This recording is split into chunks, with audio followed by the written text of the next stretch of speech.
Most of you know me. I'm Aaron Scantlin. Nice to see all of you. Some of you for the first time, some of you second or third. All that we're going to go over tonight is basically our plans for this semester and some of the things that we're going to be doing next semester. And then we're also going to go over some activities that will be going on this semester. There actually are some planned, so that'll be fun. And after all that's over, I'll set up the flight simulator and you guys can horse around on that as late as you want. I've also got a couple of airframes here that you guys can take a look at. If you guys have any questions, feel free to ask. Love to educate you. So let's first go through our list of officers so you know who you can contact if you have any questions about anything. President Aaron, we've already gone over that. I have the rest of the officers come on up here real quick and introduce themselves. Sure. Hi, I'm the Vice President, Chris Kopich. I'm a senior graduating this December, so won't be the Vice President for very long, but for now I am, and nice to meet all of you guys. I'm Ryan, I'm the Secretary, same goes Chris. I'm done in December, part of the capstone team, so I'll only be around this semester, but shoot me an email if you guys need anything. I'm Adam, I'm the treasurer. I'm also a senior graduating at the end of the semester, so we're going to have some elections coming up. And if you need anything, shoot me an email. You may see a theme here. And I'm a senior, but I'm going to grad school, so you're never getting rid of me.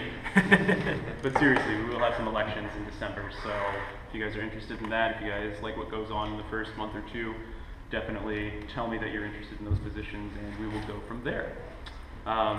John Winters, if any of you guys know him, he is our historian. He said that he will be here, he's just going to be a little late. He's a pretty cool guy as well, so definitely say hey to him if you see him around. He's a big buff guy, you can't miss him. So listed up here are some of the topics that we're going to be covering over the remainder of the semester.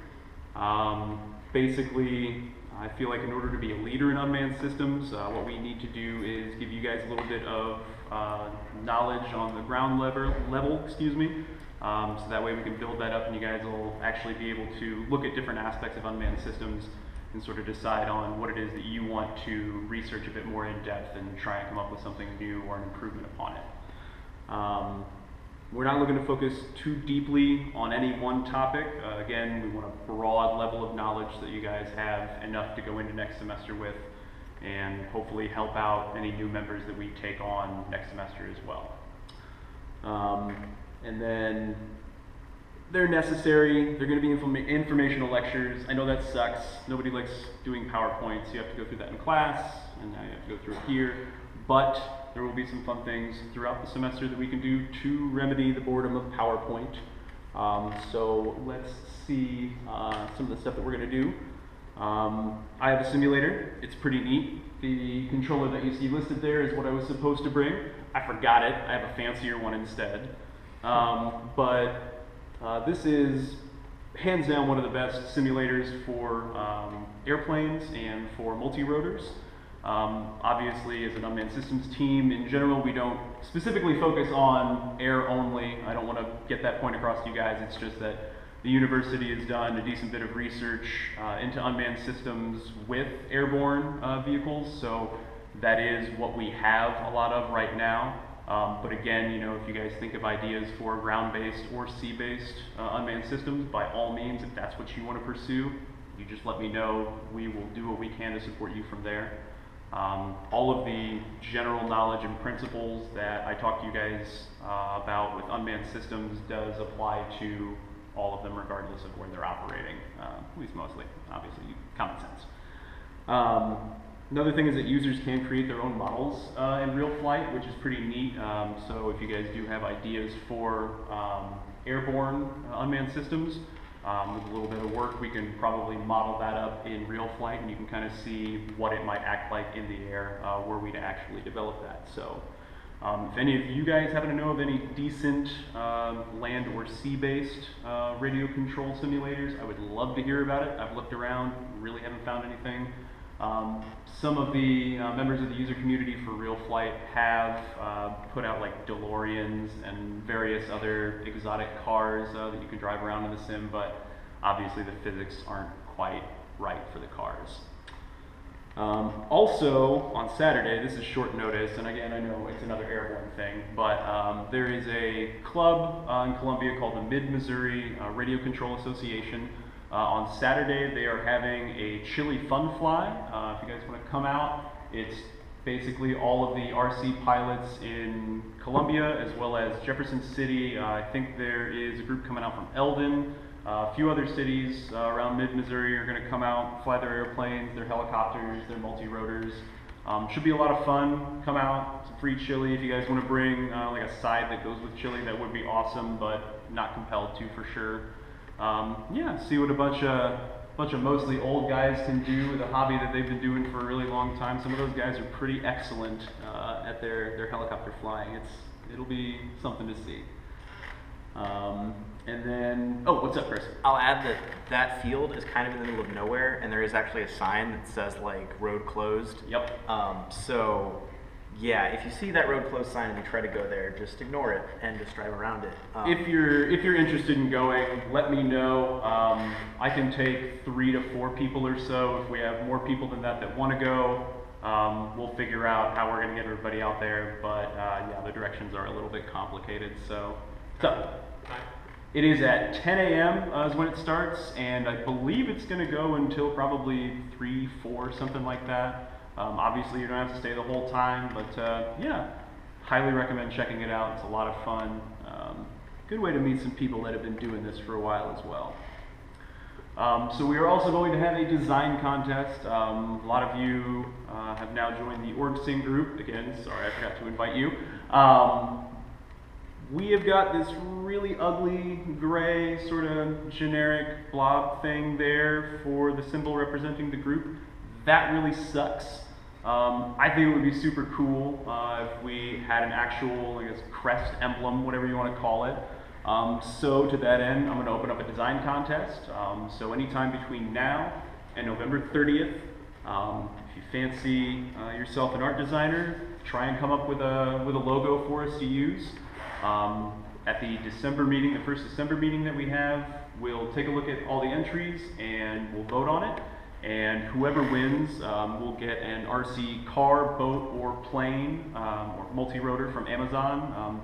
It'll be somewhere between $50 and $100 in value. I'm not going to say exactly what model, just because the scene changes a lot, sales happen a lot, so just whenever we find a winner, I'll pair up with them and we'll take a look on Amazon and we'll get the best thing that we can for that amount of money. So yeah, cool way to get yourself a new toy if you're interested in that. And that about wraps it up for the activities. So let's take a look at what we're going to work on next semester. Obviously our numbers are going to grow, fingers crossed, knock on wood. So in order to continue growing, we're going to need to support new members that don't have any background in unmanned systems. To that end, after this semester is over, after everything that we've talked about in here, and possibly after the research that you've done at home, if you feel comfortable enough that you think you could help introduce people into the world of unmanned systems, totally, wholeheartedly recommend you get a hold of me so that we can pair you up with a few of the new guys that'll be joining next semester. That way we can keep getting new blood in here, getting them sort of caught up and on the same level that you guys are whenever you start your research and development. And we can keep fostering a self-sustaining program. By the end of this semester, hopefully you guys will have a good general idea of how unmanned systems work and are operated. You'll probably want to pursue some aspect of that a little bit further. Whenever you do your research, once you get to a point where you've, I guess, discovered something, or just a point where you would do some development upon that research to further test your hypothesis, bring that idea to me and the officers. We'll talk about it with you a little bit. If we don't see any problems with that, then we will take you over to Matthew Dickinson. He's our faculty advisor. Unfortunately not able to be here tonight. But he has had about 10 years of experience with radio systems and unmanned systems. So he knows pretty well how to spend money and how to get the most out of that money. If Matthew doesn't see anything wrong with your research and what you want to do in development, we will purchase the things that you need and let you get back to work.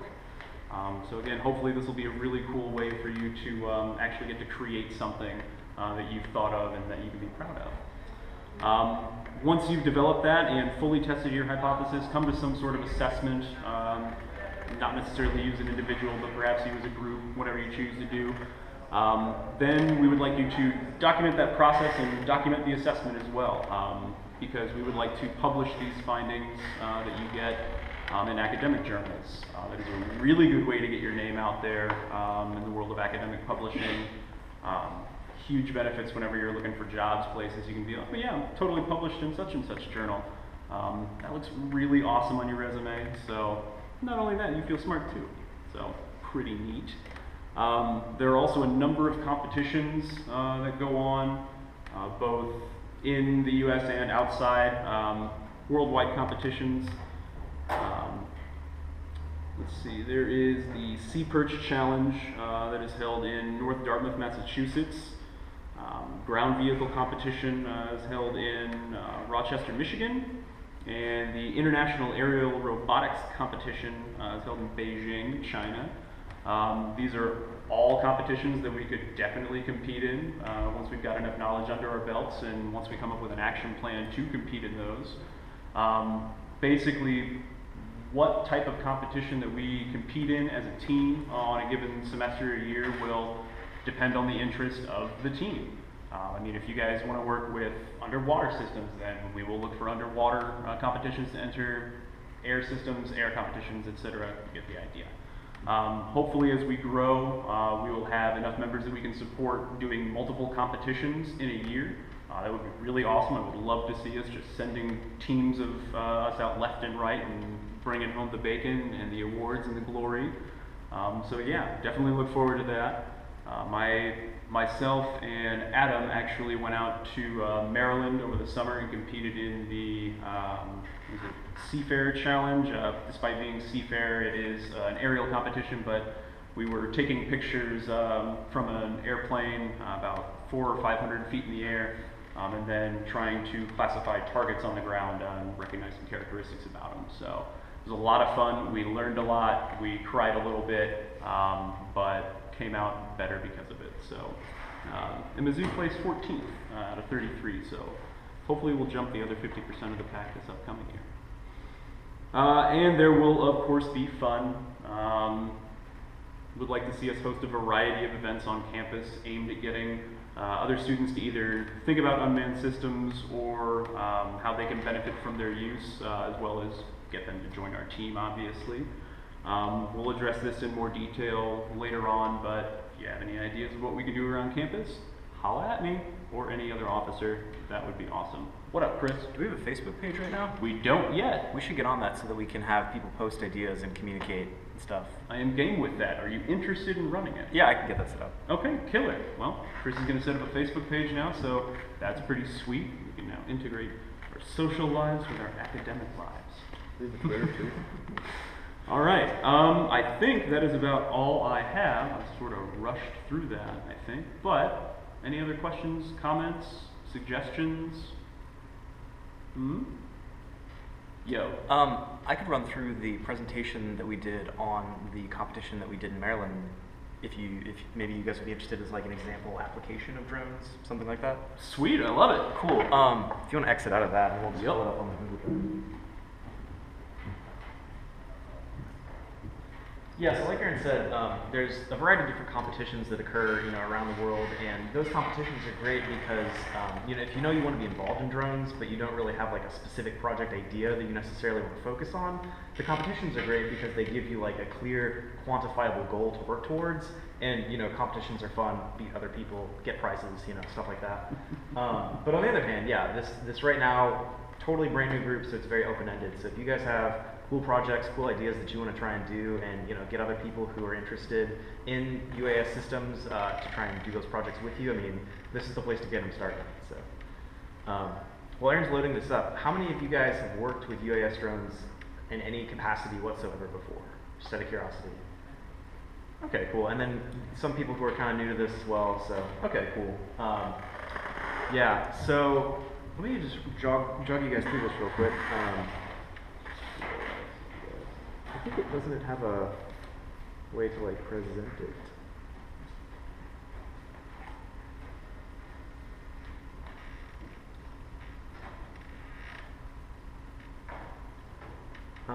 Sure, we can just walk through it like this. Yeah, so basically, what got us all started working on UAS systems, the four of us, was working on our capstone project to create a computer vision module for unmanned systems. So like Aaron mentioned, we're involved in a competition wherein there are various targets on the ground, and we had an unmanned system flying above those. In this case, it was a fixed-wing plane, so kind of similar to this guy here, except with actual wings, which this one doesn't currently have. And flew over about a square mile radius. And then on the ground, we have targets which look like these right here. So they're basically big plywood shapes on the ground with certain letters on them. So the task was we would have the UAS autonomously flying around the field at certain waypoints. And then we had a camera, which we bought with our capstone budget, underneath of the drone, taking pictures of the field as we went along. Then we would run algorithms in OpenCV, as well as using Google's Tesseract API in order to identify the shapes, colors, location, as well as what letter was inside of those targets. So that competition is going on a yearly basis, and we're planning on entering it again in June. So if you guys want to, jump on and help us with this, we can always use more hands, especially on the mechanical side. So we've been working on the software side, like the recognition part of things, for almost a year now. So that's pretty advanced. We could probably still use help with that too, but I think like the big thing that we're really going to need help with for this upcoming competition is more like getting an actual drone up and flying and going, because we don't actually have access to the one that we used last year, although it was a pretty cool drone, which I think we might have a picture of in here, just as an example. Okay, so that yellow thing is the drone, but that's like a close-up of the camera mount.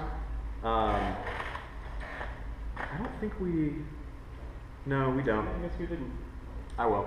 But yeah, it was a pretty large fixed-wing plane with about like a 4-foot wingspan or so.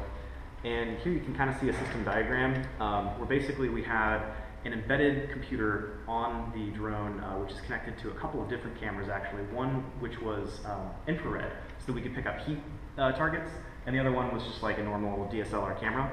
And then we would capture images with that embedded system and then send them down via Wi-Fi to a ground station, and then on the ground station run our image recognition algorithms. So drones are super cool. It's exciting to do anything with drones, but it gives you access to a variety of really interesting venues for programming and machinery and engineering. So for instance, just looking at this diagram here, we have embedded systems programming, we have hardware interfaces with cameras, we have network communication with the wireless protocol that's communicating with our ground station, we have image recognition. We're actually planning on utilizing GPUs in order to do CUDA programming in order to enhance and accelerate the image processing. So lots of cool different technological areas that you guys can get involved in and touch and gain competencies in, which is super cool. Do you guys have any like specific questions about this project that I can answer for you? What was the flight controller based off? What did you use for the actual flight? Sure. So the flight controller is called an ArduPilot, ArduPilot Mega APM, which is just an open source board for doing the autopilot stuff. Did we use an ArduPilot or a Pixhawk? It was an ArduPilot. Okay, we had a Pixhawk, but They tried to work with the Pixhawk for a little bit, but it was about 6 or 5 months out of competition time. So after not getting it in like a few days, the mechanical engineers decided, no, let's go ahead and stick with the ArduPilot. Yeah. But yes, we have access to a number of Pixhawks. We do have ArduPilots as well. So whichever one you prefer, really, Pixhawk being the superior one, it has more address space, if I'm not mistaken, is its primary. It's also newer and shinier. Yeah, that's so that's cool. But yeah, so when we say unmanned systems, all of the calibration of flight and the actual controls of where this is going to go and adjusting all of these motors and everything, that is all done totally automatically. And there's a variety of different platforms that you can use for that. We just happened to pick this one because it's open source and like fairly well documented, generally Mhm. speaking. But yeah, I mean, we might be able to play with some other systems, or maybe even create our own, you know, depending on whatever you guys want to do. And just to clarify, so when Aaron ends up doing the simulation with controlling it with these controls, obviously that's not unmanned because you're physically controlling it, but that's a really good way to sort of start off understanding drones, and be, you know, it's good to be able to test a system manually controlled first and then put it on the autopilot, because we had a lot of opportunities where we could have lost some very valuable equipment with some plane crashes, but we got really lucky and didn't. Interestingly enough, it is an unmanned system. It's not an autonomous unmanned True. system. Yes, it is unmanned. Mhm. That was more what I was referring to, is the autonomous nature. But yeah, if you guys don't have any other questions about this project, do you want to go ahead with the simulation? For sure. Awesome. Thank you very much for presenting that as well. Awesome. All right. Well, yeah, with that, I'm going to go ahead and fire up the simulator.